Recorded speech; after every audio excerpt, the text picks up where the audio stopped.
नमस्कार साथियों, एक बार फिर आप सबका स्वागत।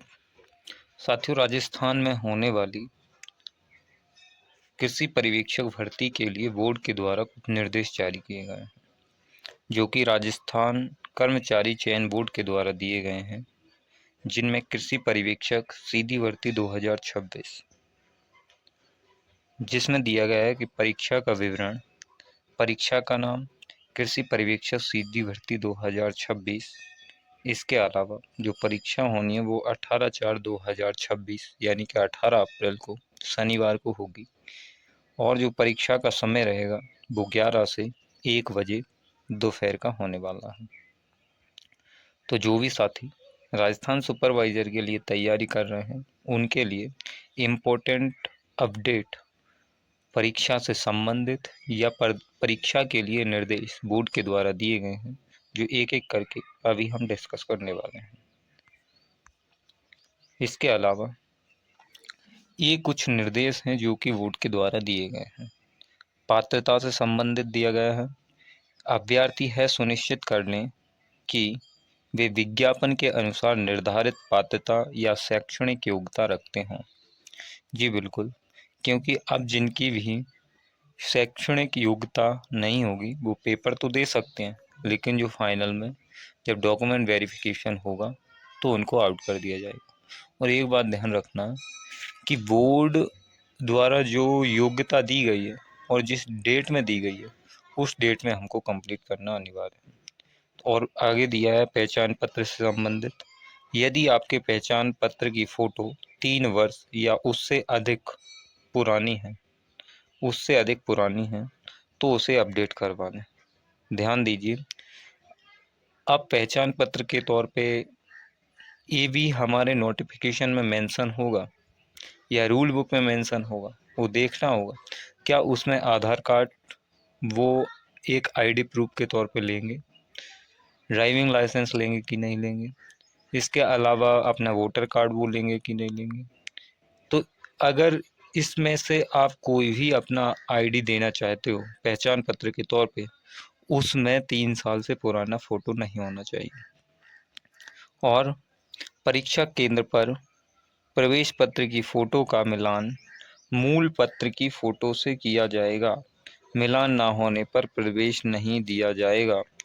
इसका मतलब ये है कि अपना प्रवेश पत्र में जो फ़ोटो आएगा, एडमिट कार्ड में जो फ़ोटो आने वाला है, वही फ़ोटो अपने जो हम आईडी, हमारा पर्सनल आईडी देने वाले हैं, वो आधार कार्ड हो सकता है, वोटर कार्ड हो सकता है, उन दोनों में लगभग सेम होना चाहिए।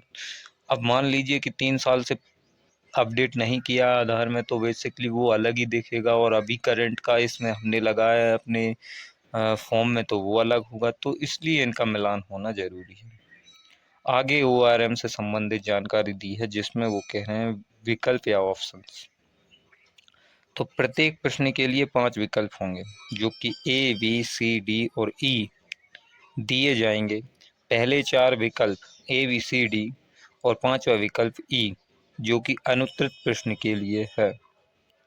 हाँ, इसमें ऐसा है कि मान लो अपना प्रश्न दिया है, उसके नीचे A, B, C, D करके 4 ऑप्शन दिए हैं, जिसमें हमको कोई ना कोई एक उत्तर उसमें देना है। अगर मान लीजिए कि मुझे उस प्रश्न का उत्तर नहीं देना है अथवा नहीं आ रहा है, तो ऐसी स्थिति में मुझे ई को गोला करना होगा।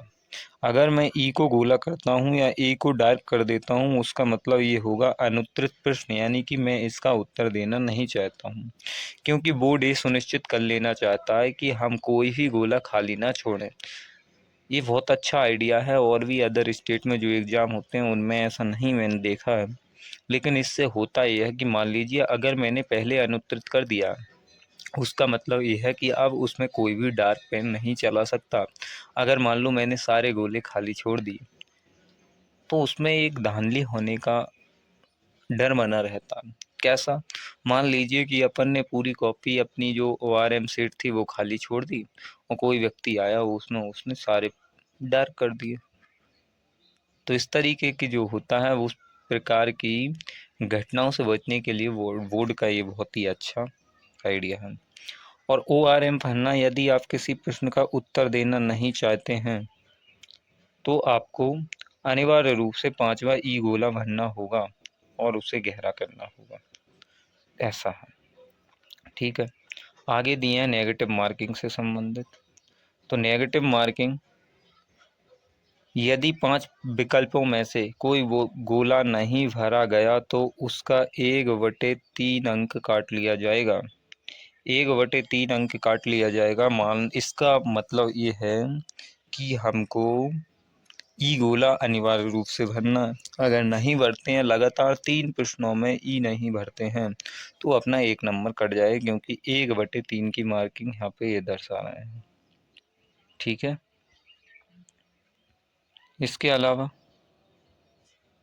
पहचान पत्र आईडी, वही 3 वर्ष वाली बात ये दोहरा रहे हैं यहाँ पे कि 3 वर्ष से पुराना नहीं होना चाहिए।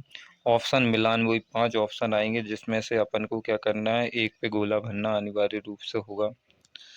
हाँ, अब आगे दिया है ORM भरना। यदि अभ्यर्थी 10% से अधिक उत्तर पर गोला नहीं भरता है तो आपको अनिवार्य रूप से ई गहरा करना होगा। यहाँ थोड़ी टाइपिंग एरर हो गया, मैं आपको बता देता हूँ कि अगर मान लीजिए टोटल 100 क्वेश्चन है, टोटल 100 क्वेश्चन है, 100 का अगर मैं 10% निकालूं, यानी कि 100 का 10% निकालता हूं, तो कितना आ गया, 10 आ गया। अगर मैं रेगुलर या लाइन से या टोटल मिला के 10 अनुत्तरित प्रश्नों को बिल्कुल ऐसे ही ब्लैंक छोड़ देता हूँ, कुछ भी नहीं करता हूँ, मतलब ई गोला जो अनिवार्य रूप से हमको डार्क करना है, अगर मैं वो भी डार्क नहीं करता हूँ तो हमको पूर्णतः फेल माना जाएगा, यहाँ पर लिखा। तो इसका अपन को विशेष रूप से ध्यान रखना है कि कॉपी बिल्कुल खाली नहीं होना। आगे अतिरिक्त समय से संबंधित कुछ निर्देश दिए हैं कि यह सुनिश्चित करने के लिए कि कोई भी गोला छूटा तो नहीं है, उम्मीदवार को 10 मिनट अतिरिक्त समय दिया जाएगा। देख लो, बोर्ड भी इस पे ध्यान देना चाहता है कि किसी भी तरह से अपनी कॉपी खाली नहीं होना चाहिए। प्रवेश पत्र, प्रोविजनल ई प्रवेश पत्र बोर्ड की वेबसाइट से डाउनलोड करने की तिथि के बाद में सूचित की जाएगी। मतलब जब भी अपना प्रवेश पत्र आएगा, हमको ईमेल आईडी या बोर्ड के द्वारा नोटिस के द्वारा जानकारी दी जाएगी और ये जानकारी हम आपको पहुंचा देंगे।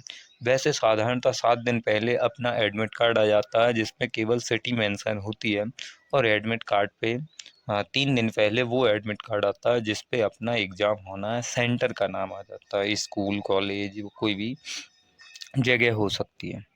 ठीक है, तो ये कुछ निर्देश थे राजस्थान सुपरवाइजर्स भर्ती से संबंधित। आशा करता हूँ आपको समझ आए होंगे और इनको फॉलो करें। धन्यवाद।